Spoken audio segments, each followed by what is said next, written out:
खाने की आइटम है, आपको नमकीन दी जाती है, कौन सा तेल इस्तेमाल होता है मालूम ही नहीं है, कॉटन सीड ऑयल। कॉटन कैसी है भारत में? BT cotton. बीटी कॉटन क्या है? Genetically modified. जेनेटिकली मॉडिफाइड के ऊपर ब्राजील ने 2020 में रिपोर्ट जारी की थी कि जो भी आदमी या जीव जेनेटिकली मॉडिफाइड आइटम खा रहा है, या वो या उसकी संतान नपुंसक या बांझ होगी। मैंने आज तक 2 ड्रग्स लिए एलोपैथी की।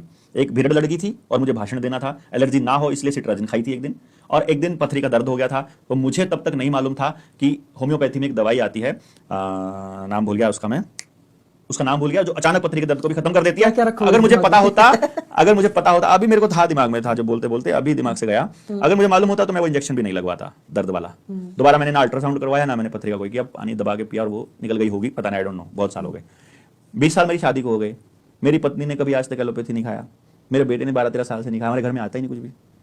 अब मेरे घर में फ्रिज है, ना कभी आज तक उसमें कोल्ड ड्रिंक रखी गई, ना कभी उसमें पानी रखा गया, ना उसमें कभी सब्जी रखी गई जाई। मतलब हम लोग क्या करते हैं, हफ्ते वाले दिन चाहे हमें कितनी दूर जाना पड़े, जिस खेत में बिना केमिकल की सब्जी हो रही है वो लेके आते हैं, बिना फ्रिज के रख दो।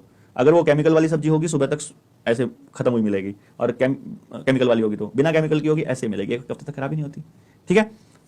दूध, 40 से कम उम्र के लोग हो तो दूध पी सकते हो, 40 के बाद दूध छोड़ना पड़ेगा आपको।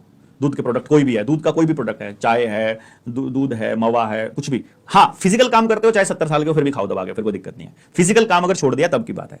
शरीर का स्ट्रक्चर समझ आ गया तो मालूम पड़ गया क्या खाना है क्या नहीं खाना है। बीमार नहीं पड़ोगे तो आधे तो ठीक वैसे ही रहोगे। फिर स्टडी करना, आपको टाइम ही नहीं दिया जाता कि आप पढ़ पाओ थोड़ा बहुत भी नई चीजों को, किसी तरह से समझो। अब मैंने इतनी सारी बातें बोल दी, सर्च करो ना।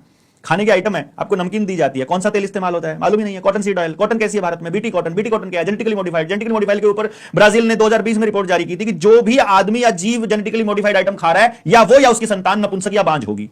तो जो खा रहे हो, जो अपने मेहमानों को परोस रहे हो, वो सारा का सारा जेनेटिकली मॉडिफाइड आइटम है।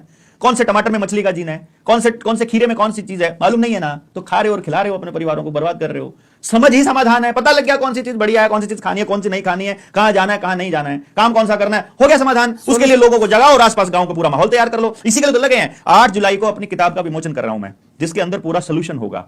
एजुकेशन के जरिए बच्चों का, मतलब एजुकेशन के जरिए स्कूल में ही बच्चे को जीवन जीने की कला कैसे सिखानी है, 100% एम्प्लॉयमेंट वाला एजुकेशन सिस्टम गांव में कैसे बनाना है, और पूरे षड्यंत्र को कैसे पर्दाफाश करना है, उसकी शुरुआत यहीं से करूंगा, अपने गांव फफड़ाना से। यहीं फफड़ाना से, अपने यहां से असम से 6 किलोमीटर दूर है। यहीं अभी अगले हफ्ते से, अभी कटाई का दौर चल रहा है, और अगले हफ्ते से गांव में परमानेंट आ रहा हूं। परमानेंट गांव के अंदर मिशन शुरू करूंगा, एक एक घर को समझाऊंगा। नहीं समझ में आएगा, लेकिन आए ना आए आई डोंट नो, लेकिन मैं अपना काम पूरा करूंगा और पूरी किताब का विमोचन अपने गांव से करूंगा।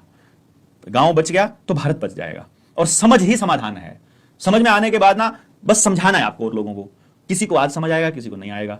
जो बरगद का पेड़ आपने कभी देखा हो, जो पीपल का पेड़ देखा हो, कोई 100 साल पुराना, कोई 200 साल पुराना, जब कभी वो अपने बाल्य अवस्था में होगा या जब कभी वो उगने वाली अवस्था में होगा, तो बीज रूप में तो इतना सही होगा ना। वैसे ही अपना विचार है आज के टाइम पे कि भारत को बचाना है।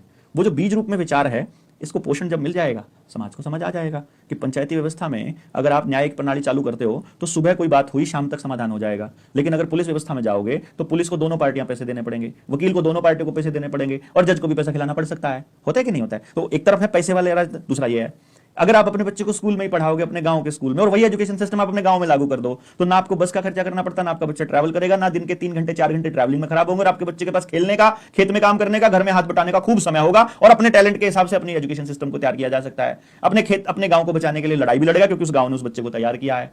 हेल्थ के मामले में भी समझा दिया जाएगा हर मां को कि तुमको अपने बच्चे को क्या खिलाना है, क्या नहीं खिलाना है, तो वो उसका बच्चा बीमारी नहीं पड़ेगा। अगर आपको जीवन जीने का तरीका सलीका सिखा दिया जाए, तो क्या फिर भी आप इस तरह की जिंदगी जियोगे जो आपको नुकसान करती हो, समाज को तोड़ती हो, अपराध बढ़ाती हो, नशा बढ़ाती हो? मैं समझ गया आपकी बात। सोल्यूशन ये है कि आपको समझना पड़ेगा, बस पढ़ना पड़ेगा, सिंपल। आपको जानना पड़ेगा, बातें करनी पड़ेंगी। मेरे जैसे आदमी को पागल कहना बंद करना पड़ेगा। ये कहना पड़ेगा यार इसकी बातों में जो जो काम की बात है वो निकाल लो ना। क्या जरूरी थोड़ी ना है कि सब, ऐसा थोड़ी होता है कि 100 की 100 बात मैं पागलों वाली कर रहा हूं। कुछ तो काम की बात कर ही रहा हूंगा ना, कुछ तो काम की बात बोल रहा हूंगा। ऐसा थोड़ी हो सकता है कि सब कुछ बेकार की बात है। आपको हेल्दी रखने की बात कहना कहां से बेकार और पागलों वाली बात हो गई भाई? आपकी बात बिल्कुल ठीक है। तो इसलिए अपने गांव से शुरू करेंगे। 8 जुलाई को विमोचन है, और यहां से देखिएगा, मेरी उम्मीद यह है कि पूरे भारत से लोग मेरे गांव में आएंगे। लोग गांव से जाकर शहरों में जुलाई में अभी शुरू करेंगे हम। पूरी आसपास के सब गांव में आएंगे, असम में भी आएंगे। बिल्कुल, आप सब लोगों को इन्विटेशन है।